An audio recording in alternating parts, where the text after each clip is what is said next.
Hi everyone, it's Jerry. I am on leechess.org and I just got paired up playing a 15-10 game against BB Alright, let's try Caro Kann. First time playing this opponent. Alrighty, let's put a pawn in the center. Alrighty, so no advanced variation. Gotta chop.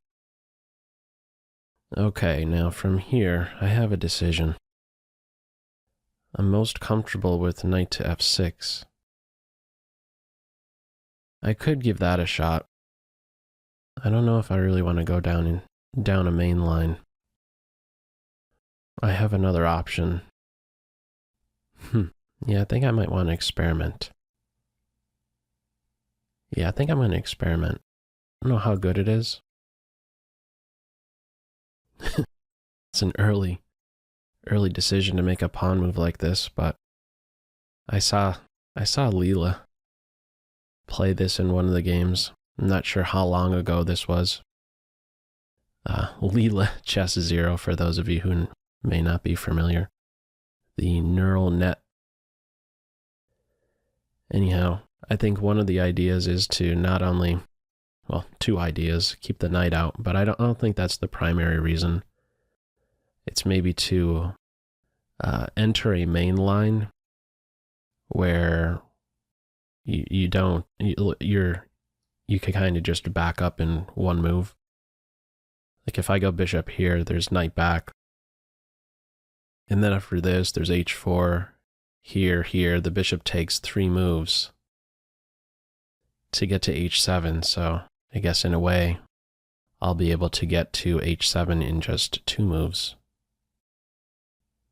Am I missing any details? I don't think so. So, let's see what white does. Knight g3? No, okay, so just bishop there. I mean, this isn't some waste. More long term, I'm happy about having a flight square for my king. I have to slow down a little bit. I feel like I play bullet and blitz so much it's tough to adjust to a slower game. Okay, my bishop's unprotected. This is useful. Let's secure the bishop. It's actually not necessary to protect the bishop directly. I do have a check and then a recapture on f5. Though sometimes my experience with this type of recapture on f5 could run into some trouble as queen a5, c3. And after recapture, queen b3 is hard to meet, with the queen kind of offside and committed on the king side. Not around to defend this point. Anyhow, this isn't a direction we go in. White is coordinating on d6. I'm thinking about knight f6, and not really too much else here. A knight drops in. So I think I want to challenge the knight. Takes. Bishop here. That can be a little bit irritating, actually. I may have to be a little bit careful. Knight f6, knight takes knight. I definitely want to be able to recapture here, because there's pressure on my bishop. So here takes, bishop e5, and if I move my queen and defend my bishop, there's knight h4. Yuck. Okay, I don't think I could play knight f6. I may have to just be satisfied with giving up my bishop for the knight. I do have a nice structure with my remaining bishop. Yeah, I think I'm going to do that. And, well, I gain a valuable tempo now with knight f6. I must say it was very tempting to just play knight f6 without inserting this capture first, but I think it's important. So there are some additional tempi I could gain against a bishop. With a knight moving forward, I don't think it's a wise choice here. Bishop d6 seems sensible, white working with the bishop pair. Offer a bishop exchange. Yeah, let's go for it. If knight here, I cannot challenge the knight with knight d7. Okay, I guess we're gonna go into it's gonna continue down a slow path. I don't know if I want to invite the queen forward. I'm actually thinking about queen c7. I want to fight some for the dark squares. Yeah, I think I may just want to play queen c7 and knight d7. Takes. I don't like that the queen is kind of stopping my queen from playing to a useful, a very nice square on c7. I'll just go with queen c7. First time playing this opponent.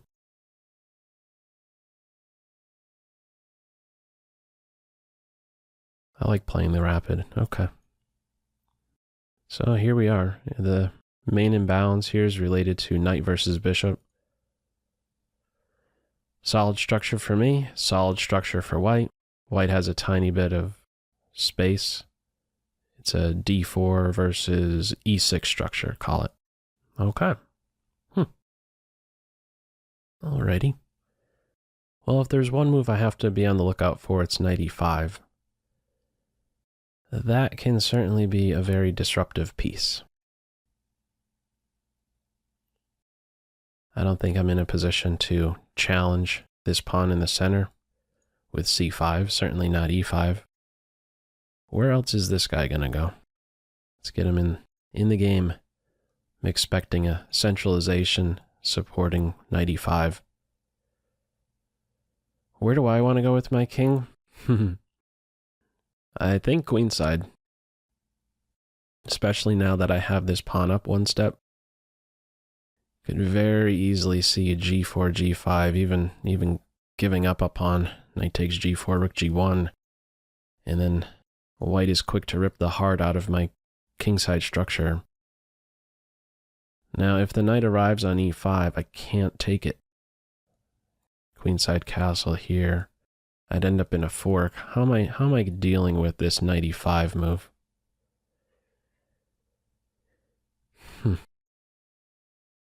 What I could do, I have to be a little bit careful. I'm now in a pin, so this guy is powerless. I'm considering backing up the queen, so that when the knight plays here, I can take. And then I guess play knight d7 and focus on this pawn a little bit. And then castle queenside.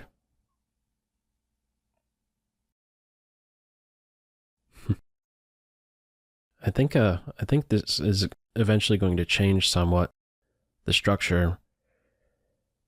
I think I can't tolerate a knight on e5, and so I'll have to take a knight. The pawn is going to recapture. I'll need to find a new home for my knight on f6. And I think the best square would be d7, exerting pressure on the pawn. Going to d5, he's sure to be kicked. And he'll have to find a new home from there. d6 is going to be a weak point very soon in my position. Especially after a capture with the d-pawn. White intersects there. Anything else besides queen c7 here? I would love to have the queens off, but I don't see how I manage that.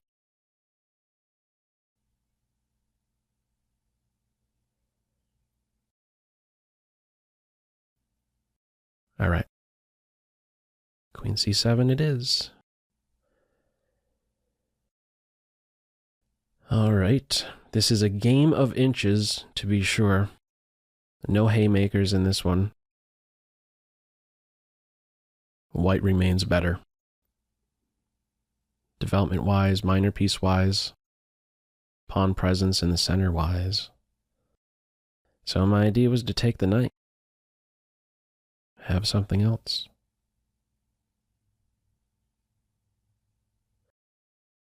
Let's do it. And I'm going to go here, put some pressure on the pawn, and one day maybe get rid of the bishop. All right, now might be a moment to make this move. I can't go without king or queenside castle, so I think I have to get that move in now. Yeah, makes sense. So, white still has the advantage a bit more now, structurally. And it ties in very well with the bishop. Pawn's fixed on dark. These guys are potential targets. Okay. So this guy's under fire. I guess we're gonna look at queen b6. I don't see something else. This is my first thought. I think it's a good one. I'm not really too concerned about queen here. Just play that. Queen b6, queen exchange. I think I'll take with the pawn. Yeah, let's do it. How much more are we going to simplify? Are we going to go?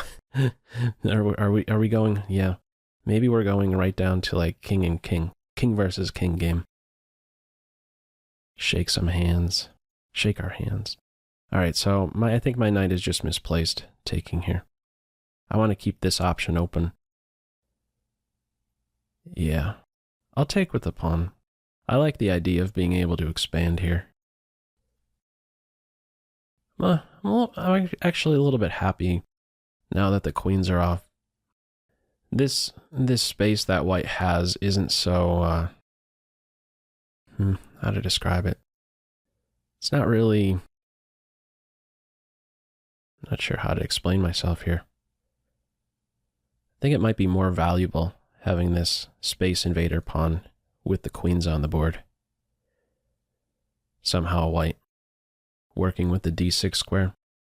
Okay, anyhow, I think this is just a fantastic reply. I know I'm putting a pawn on a light square, but this is ultra useful. One pawn restricting these two. So, also, here's the other thing. I now have a square for my knight. That square is d5. Now, I need to be careful about what exactly. The thing that is on my mind at this stage is what pieces do I want to play with in this position? I do not want to play this position where both rooks are exchanged. I think I am simply worse. And this bishop versus knight is a bit more of an issue. Also, I foresee that my rook will maybe have an easier time targeting one of the white pawns, so I want to keep one rook on. So here, no, I think I want to go here first, actually. If I do this, there's rook takes rook, rook takes rook, rook here, and then, I mean, I could hop in here. It is something to consider. It is something to consider. Let's see. Knight b6 or king c7. How can I reason these two moves out? I don't have any other moves on my radar. So which one is better?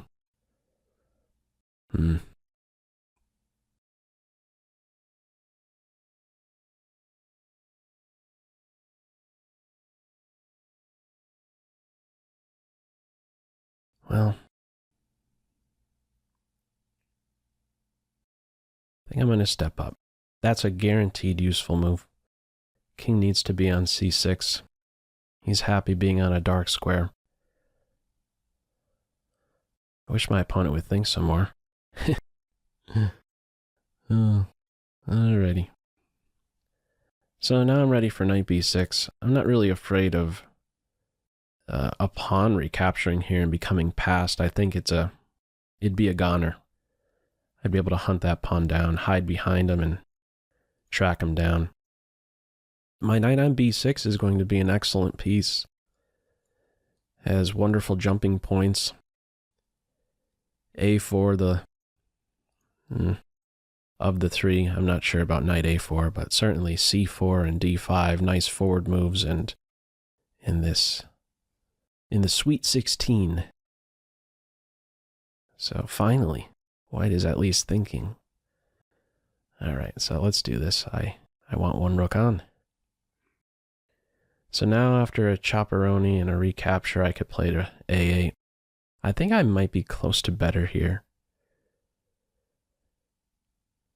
Yeah, I could be close to better. Knight on c5 is a pretty annoying piece. Okay, got to start with this. This would be a good way to have the game end. King here, a fork.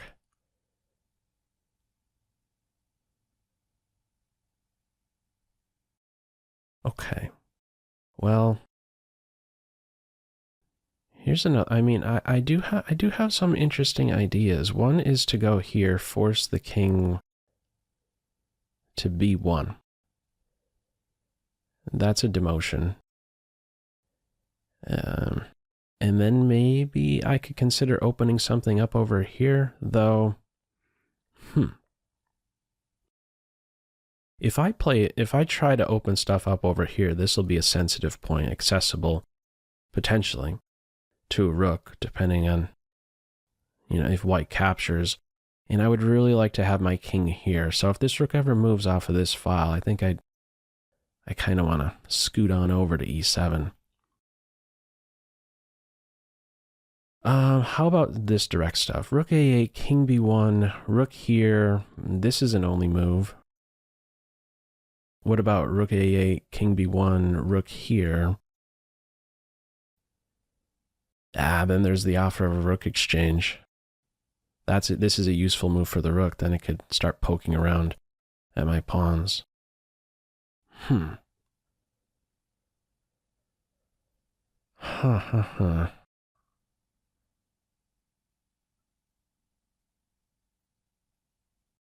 Well, I'm just not sure. Yeah. I could... Oh, okay. Maybe this, here, this provokes c3. And then I feel more confident about playing this. Because if takes, there isn't a rook c3 move, and the rook can't make use of the c-file squares. I may want to provoke c3 and then drop my knight into d5. Let me start with this. Wish I had more time to really think this one through. I'd love to be able to really go deep into this endgame with these subtle points, inducing little moves, and yeah. Anyhow, I think king b... Oh, no. I'm sorry. King b1 is not necessary. c3 could be played right here. Totally overlook that, but I do have a knight d5 move at some stage. Here's another thing. Maybe I could consider f5?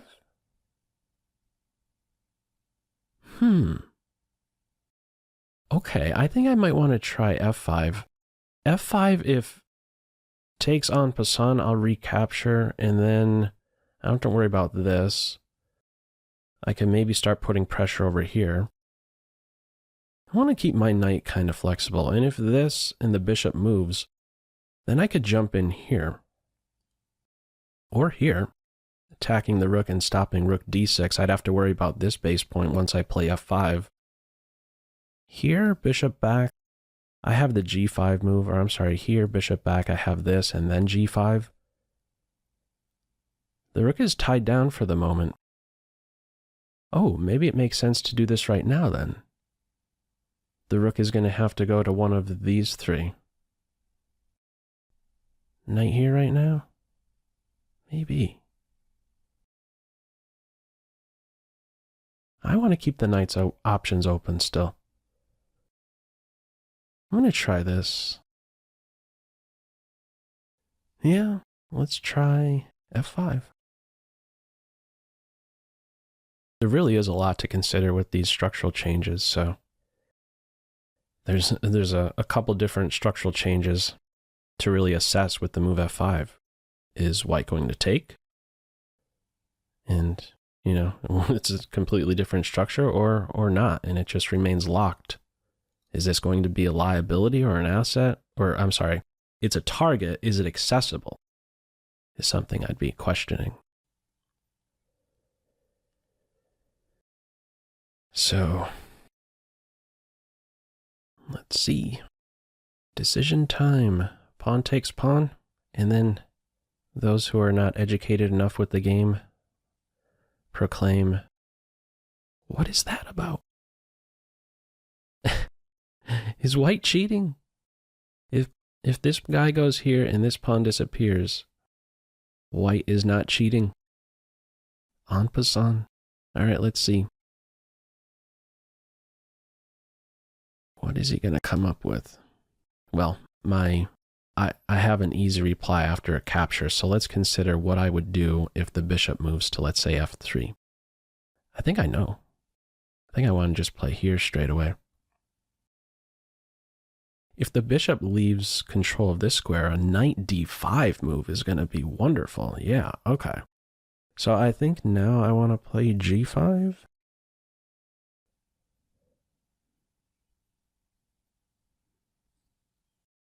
Or this first. Stop rook d6. I gotta go faster. Let's commit. Okay, rook, you got 3 options.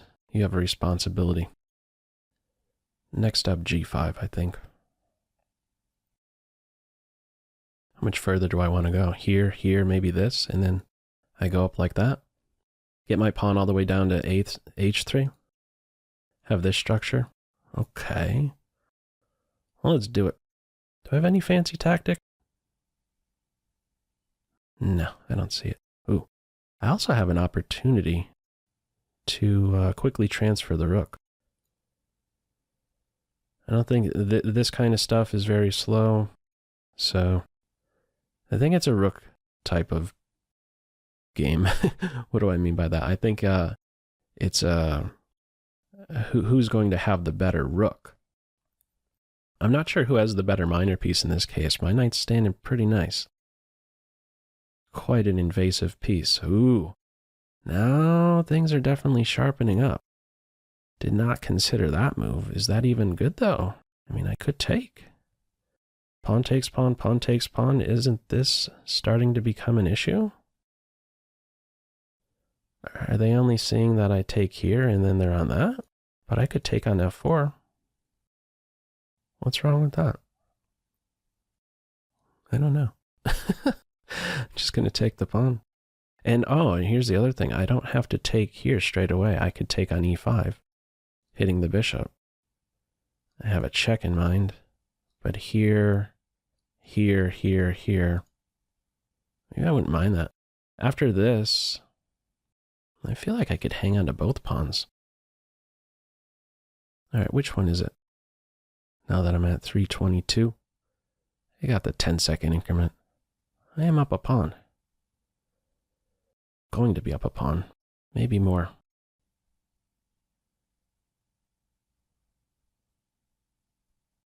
Oh, I have knight here as well.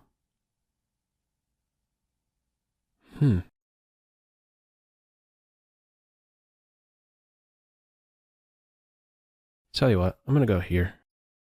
I like taking the pawn and throwing a punch at the bishop and being within striking distance. Even if this move, I'm okay. Because I'm going to take. And now my rook is going to be the one who gets very active. Let's start with this. Let's force white to make a decision with the bishop. Okay. Now what about here? And then here? I think I want to step up. Let's get going. That's a passer. I think that's a blunder. I think I'm going to win now. Rook f4, the bishop can't move too far. And if there's no more pressure here, I have knight g4 push, knight h2, I control the promotion square. I think I'm just advancing. I think I'm just pushing through with the passed pawn. So rook f4. I'm just up a pawn. Yeah. I don't know. I'm not sure what exactly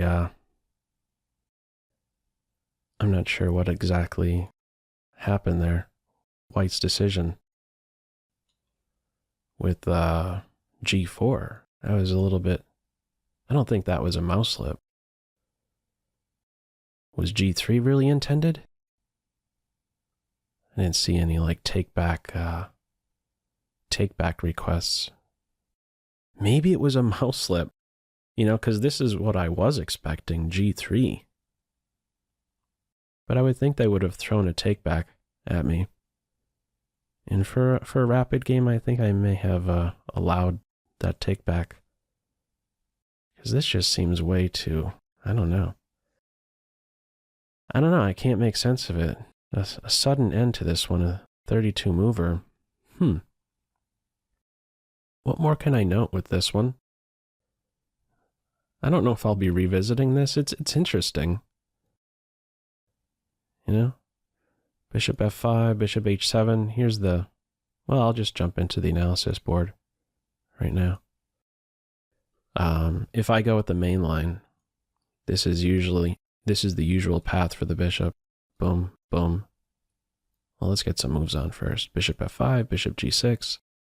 Knight here, this, H4, boom, boom, boom. How many moves is that? 1, 2, 3. So it looks to save a move and, you know, not give this valuable tempo, or not give a valuable tempo to white with these pawn advances, generating threats and gaining space. I don't know. I was just looking for something a little bit different, to be honest.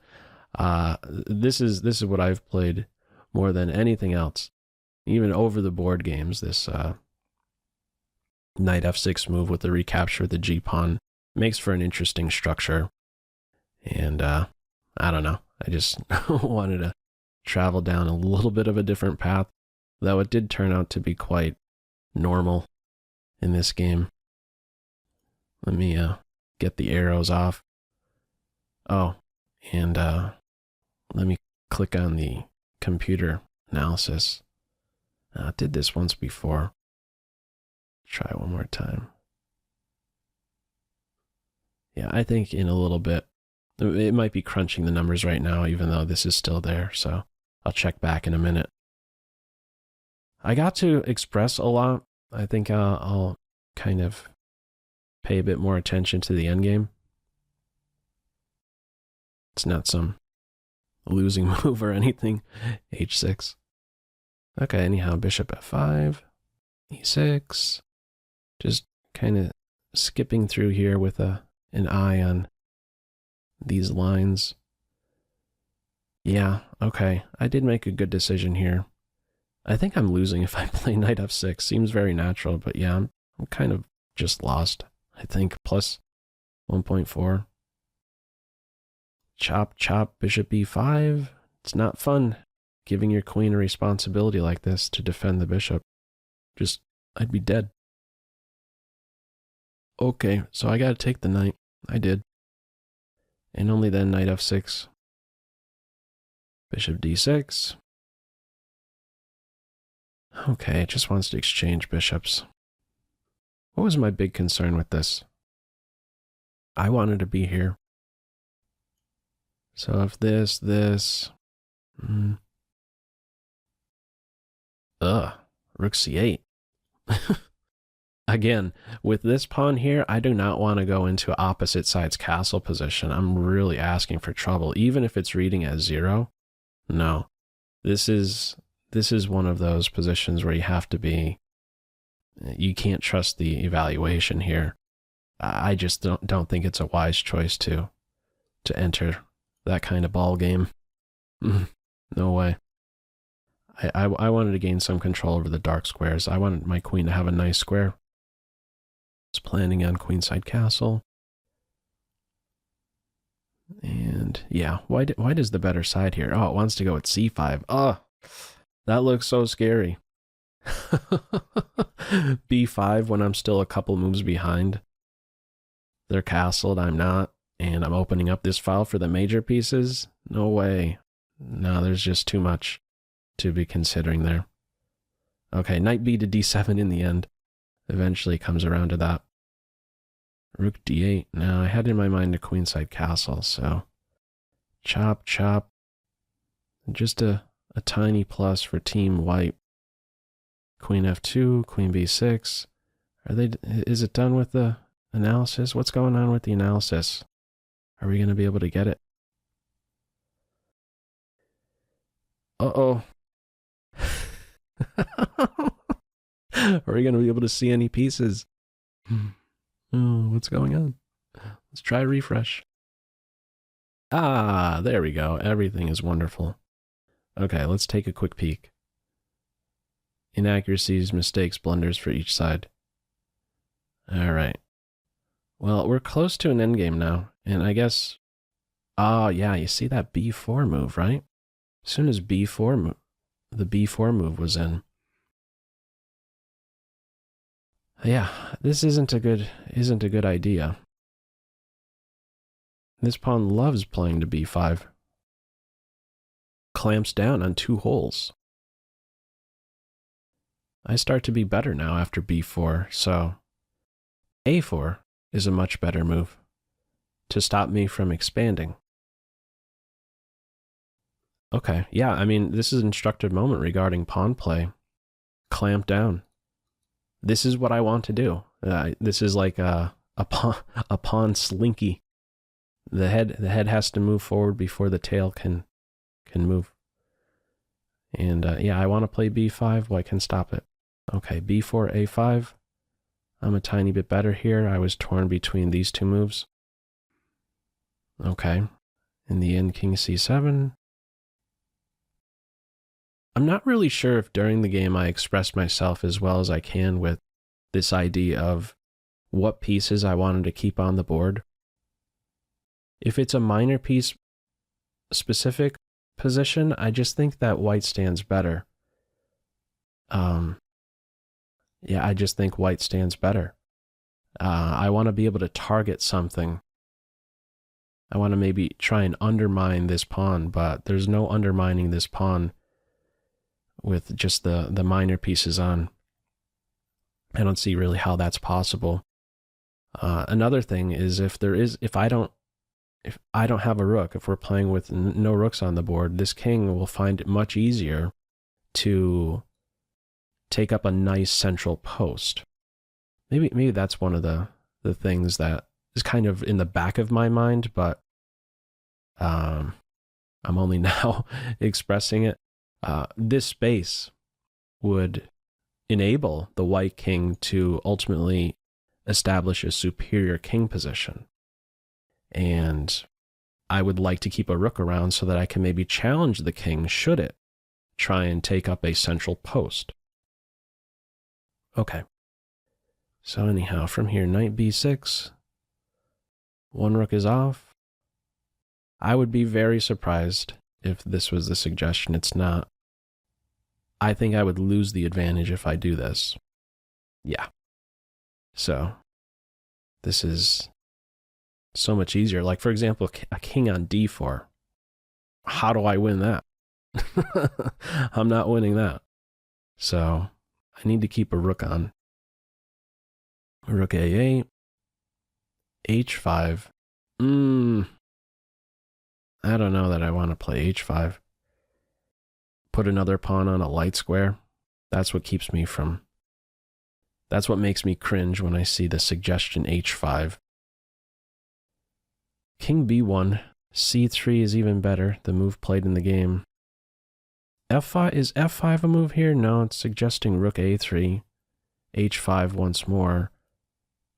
But f5 is not too far off. It's not upset, let's just say, with the move f5. I still hold on to something. It does turn out to be a growing advantage. So I guess in the endgame I played okay. This was the other structure. I was being funny during the game about en passant. I think I'm doing all right here with this structure. No worries anymore with this. And I think I'll be the one that has a more active rook. You know, a lot of this is really coming back to the b4 move. I mean, a pawn on b5, a knight on b6, this configuration is excellent, and the knight has great jumping points. The king has to feel pretty uneasy. My king is really tucked in nice. Dark square, no fear of a rook check or a bishop check. Can't say the same for the king. Where's his cozy square? Not sure. So f5, bishop f3. I guess I might be winning now. This seems pretty significant. 1.5 advantage. Rook c2 g6. Yeah, g6 g5. This was my idea. And even if g3 is played, I'm doing all right. I was drawing some attention to maybe I do this and get this pawn all the way down here, and maybe there's some timely sacrifices and I could push through very fast. Here's another thing. I'm even seeing a position where the bishop could be on the corner square and have no good squares along this diagonal. This would kind of be funny. Of course, different moves could be played, but if the bishop goes here now, I could now think about exchanging rooks, because the bishop, what is it going to do?